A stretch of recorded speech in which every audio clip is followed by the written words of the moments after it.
Chinese nuclear power plant needs to be shut down. Another disastrous meeting between the US and China. And China meets with the Taliban. That and more on this week's China News headlines.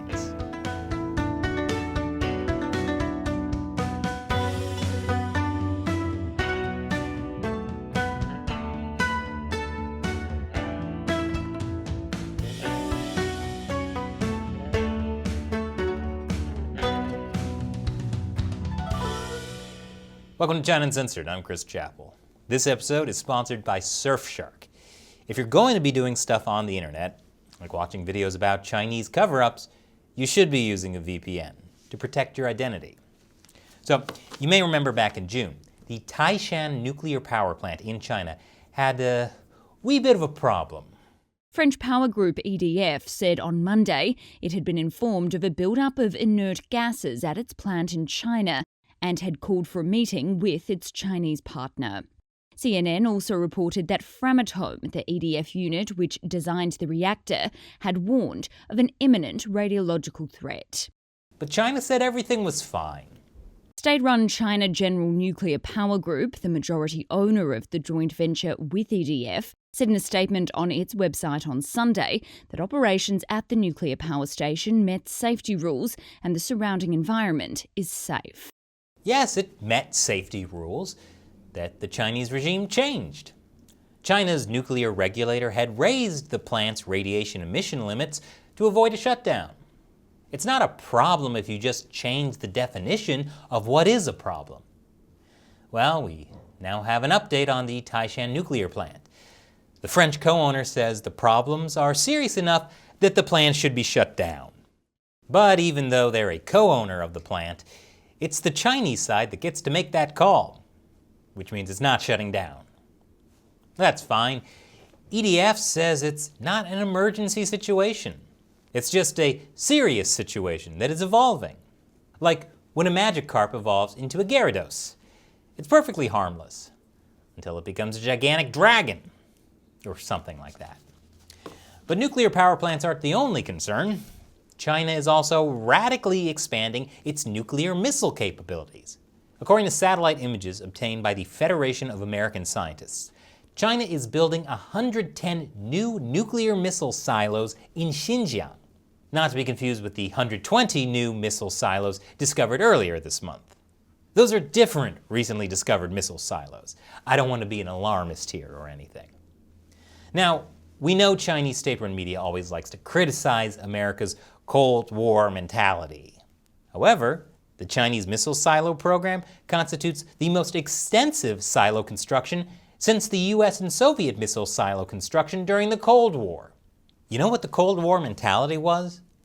The US doing everything in its power to stop a hostile communist regime from taking over the world. I think we could use a little more Cold War mentality. Then maybe we could have good James Bond movies again. A new report from the RAND Corporation has sort of a good news, bad news take on China's military development. So on the one hand, China's rapid military buildup has been almost entirely based on stealing from the West. That's bad.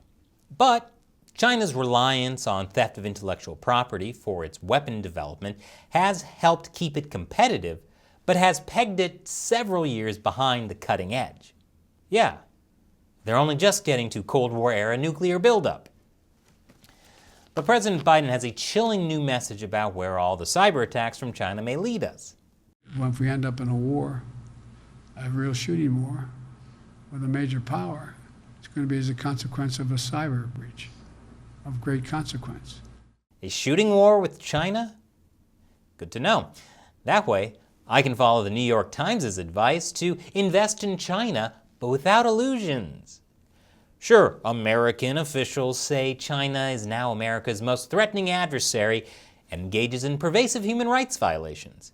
But it's also worth noting that since the reopening of China in the 1970s and 1980s, there has been a remarkable improvement in the quality of day-to-day life for hundreds of millions of people, according to an investment strategist.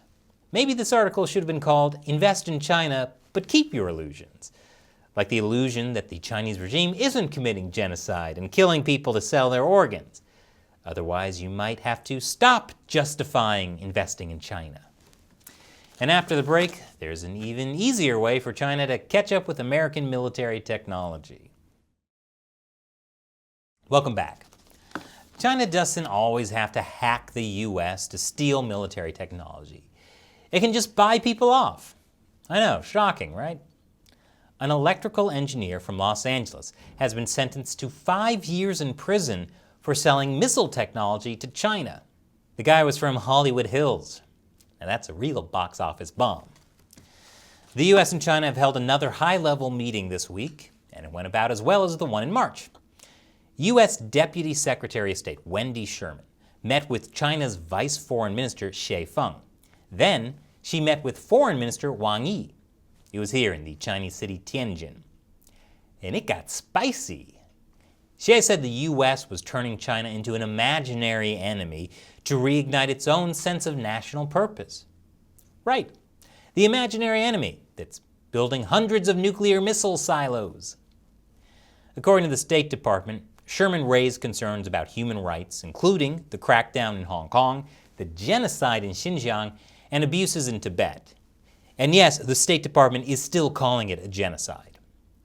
Meanwhile, Wang demanded the U.S. not cross 3 bottom lines: Xinjiang, Tibet, and Hong Kong, claiming that the 3 issues had nothing to do with human rights or democracy. And in a way, the Chinese Communist Party is right. Those 3 regions no longer have anything to do with human rights or democracy. China also demanded the U.S. end sanctions on Chinese officials. That came right after China sanctioned U.S. officials. And Beijing thrusted long lists of demands at the Biden administration. It was what the State Department called a frank and open discussion. Sure sounds like it. So that might not have been the most successful meeting.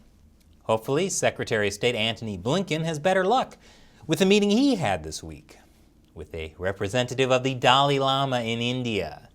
I guess the U.S. is also trying its hand at troll-faced diplomacy. The Chinese regime, eager to show that there's no genocide in Xinjiang, gave AP journalists a tour of a detention center in the city of Urumqi. As one official told them, "See, the BBC report said this was a re-education camp. It's not. It's a detention center." First of all, saying it's not a re-education camp, it's a detention center, does not make it better. See, it's not a camp where we're imprisoning and torturing people. It's a detention center where we're imprisoning and torturing people. Also, the AP reporters investigated and found out it was a re-education camp in 2018 that the authorities then turned into a detention center. So that tour kind of backfired. But some of the Chinese Communist Party's repression is going just swimmingly. The first person tried under Hong Kong's national security law has been found guilty of secessionism and terrorism. The trial was held in the High Court with no jury, under rules allowing this exception from Hong Kong's common law system if state secrets need to be protected, foreign forces are involved, or if the personal safety of jurors needs to be protected. In other words, they can abolish trial by jury now whenever they want. With this conviction for secessionism and terrorism, it's clear Hong Kong has become just another Chinese city, only a little less Shanghai and a little more Urumqi. Just waiting for those re-education camps. Detention centers. The Chinese Communist Party loathes terrorism, and they proved it by offering a warm welcome to the Taliban. As American forces and their NATO allies withdraw from Afghanistan, Chinese officials are meeting representatives of the Taliban, who they say will play a, quote, important role in Afghanistan's future.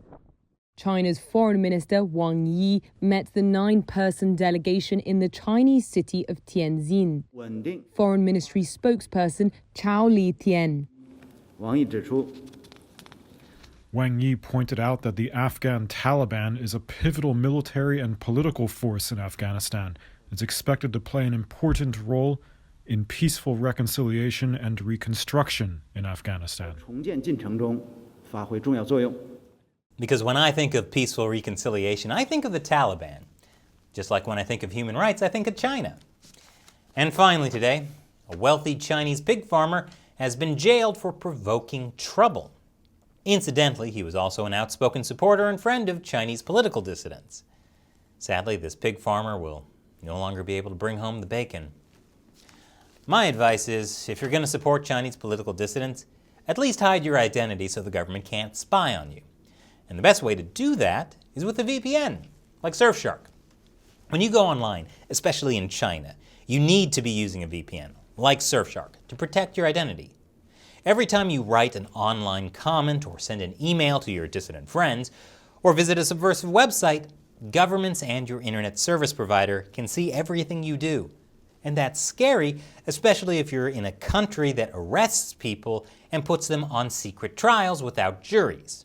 So whenever you go online, especially if you ever use public Wi-Fi, you really should be using Surfshark to protect yourself.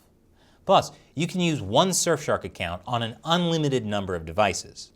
Surfshark is also a cool company because they've been sponsoring China Uncensored for more than 2 years, supporting us even as YouTube censors and demonetizes us.